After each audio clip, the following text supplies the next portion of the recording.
In this video, it's all about strategy. And one of the quotes that I love is from a book called The Art of War. And it said, tactics are the noise before defeat. And what that means is a lot of times we focus on the tactics, like what is it that we're gonna do and like how exactly are we gonna do it? And all of that is good and important. And we need that with the strategy. You can't have one without the other.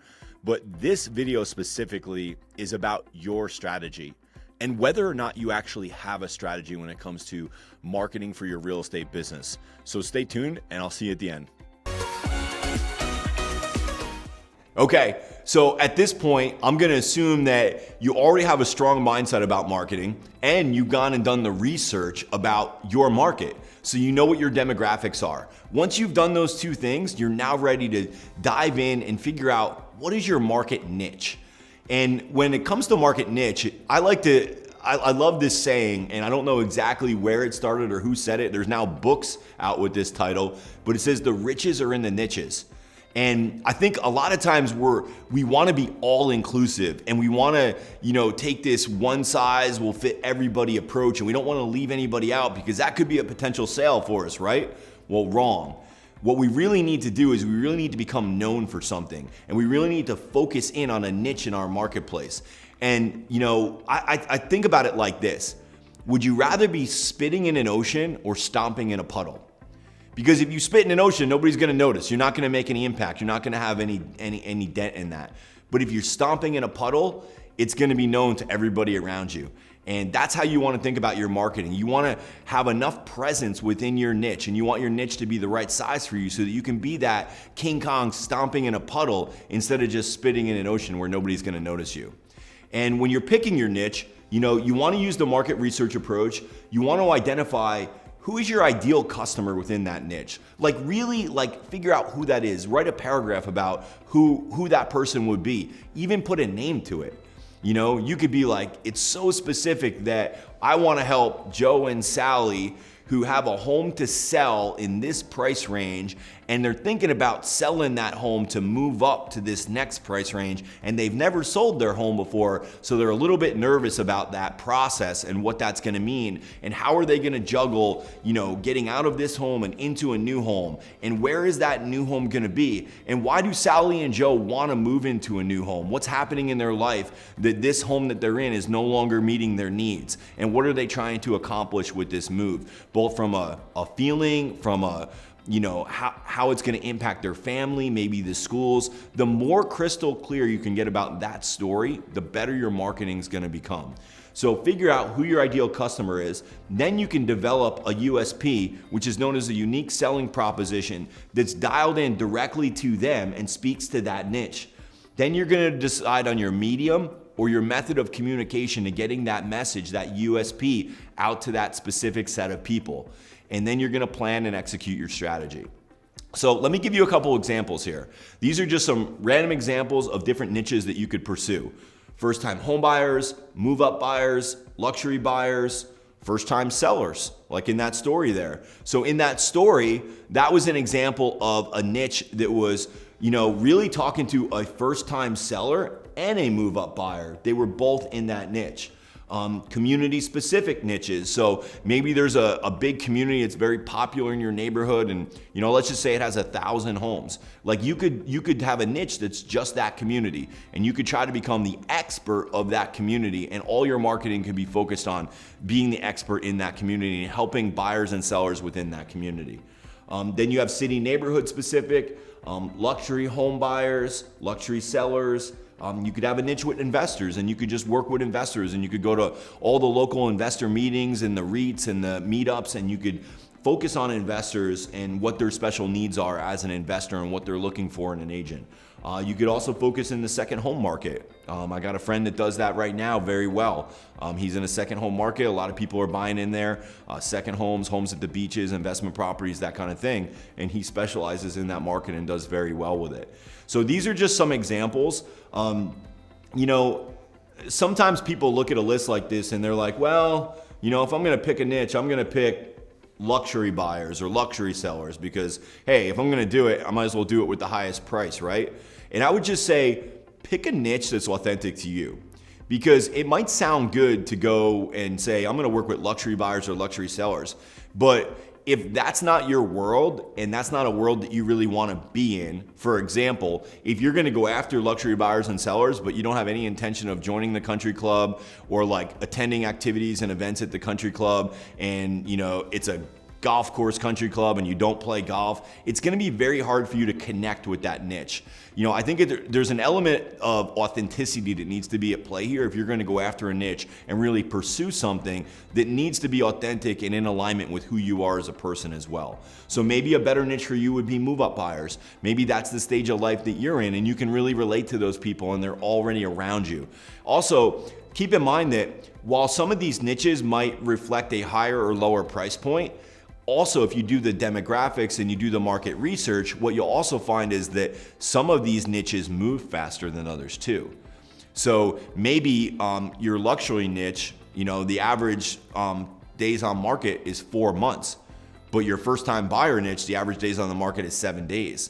So in reality, what could happen is in your first time home buyer market, if that's your niche, you could be selling properties and helping them buy properties at a much more rapid pace than some of the luxury. So there's pros and cons to all the niches, but you have to do the research and you have to understand how they're gonna play out and what's gonna be the best niche for you to go after right now. Once you do that, then you're on your way and you can create a USP. And these are the 4 steps to creating your own USP that are really gonna help you get that message out and communicate and make it so that it's gonna land on these people that you're trying to reach. And that is identify the problem. And by identify the problem, what I mean is find their pain. So in my example I shared with you before, I said, okay, Joe and Sally are in this situation where they've never sold a house before and they want to sell a house and move up to another house. Their pain is they've never done it, they're uncertain, there's fear there, and they don't know how they're gonna juggle 2 properties. So if you can speak to that in your USP and help solve that problem, which is step 2, you can communicate your value on how you're gonna help them overcome it. And then you wanna describe the benefits. So why should they care? Because that's really what we're asking ourselves internally when we see a marketing message. Okay, I see this marketing message, why should I care? Why does it matter to me? And you need to help describe that in your message to help them understand, and then make an irresistible offer. And my advice on that is make it clear and concise. Somebody should be able to see your irresistible offer, driving down the highway at 60 miles an hour on a billboard and know exactly what the irresistible offer, what problem it solves, and how it benefits that person. Clear and concise. And I have some famous examples for you that I'll share with you to help bring this point home. And that is, let's look at these. You get fresh hot pizza delivered to your door in 30 minutes or less, or it's free. So everybody knows what that is, right? That's the Domino's Pizza USP. And they became a wildly successful company, not because they had the best pizza, but because they had an irresistible guarantee, which solved the need for people, which is, I'm hungry, I need to eat now, and I need you to guarantee that there's gonna be food here at my door within 30 minutes or less. And that was a very value-driven benefit for those people.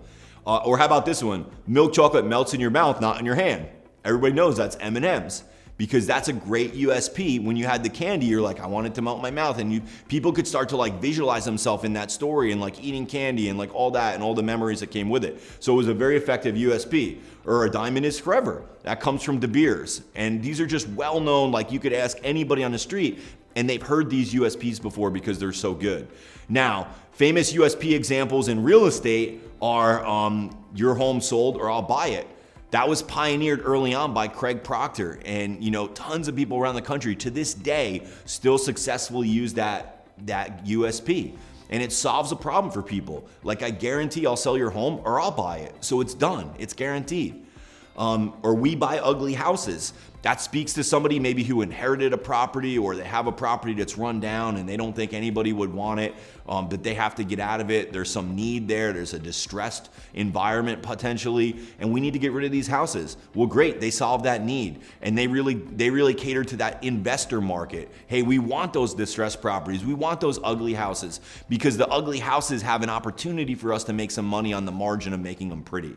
and then $5,000 in closing costs. So that could speak to that first-time buyer niche because you're solving that pain problem. It's like, well, I want to buy a new house or I want to buy my first house, but how do I get into a house? I don't have a lot of money. I'm renting right now. I'm living paycheck to paycheck, month to month. I have this like dream of home ownership in me, but how am I going to do that? You're solving their problem. You're helping to solve the problem by giving them those closing costs. They're saying, wow, I can get $5,000 in closing costs. Maybe I really can do this.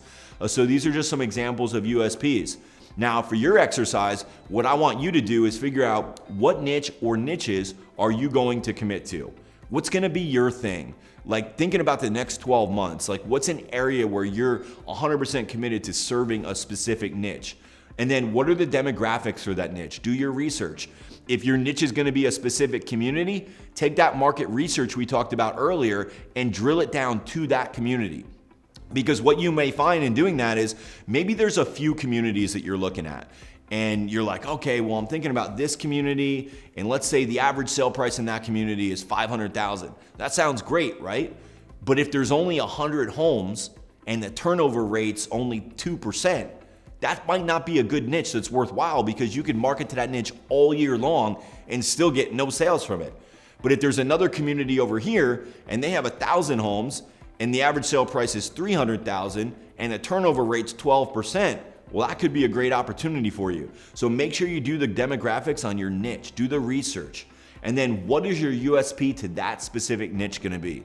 How are you gonna help solve their problem? How are you gonna help, take care of that pain point for them? And then how are you gonna communicate your benefits that you're gonna specifically deliver to that niche? That's your exercise for this. Make sure you do that before moving on because this is really gonna help you get your message out in a way where you're gonna get great results and you're really gonna start to get some traction with your marketing. So how are you doing? Thinking about this video and like defining your marketing niche, have you ever taken the time to do that before? I think it's really important. And I think that a lot of times in real estate, we're trying to be everything to everyone and we end up being a generalist and nobody really knows like who we're here to serve. So as you define your market niche and you become known for that, it's going to be easier for people to refer you to their friends and relatives. And it's going to be easier for you to dominate that niche because you're going to stand for something instead of standing for everything.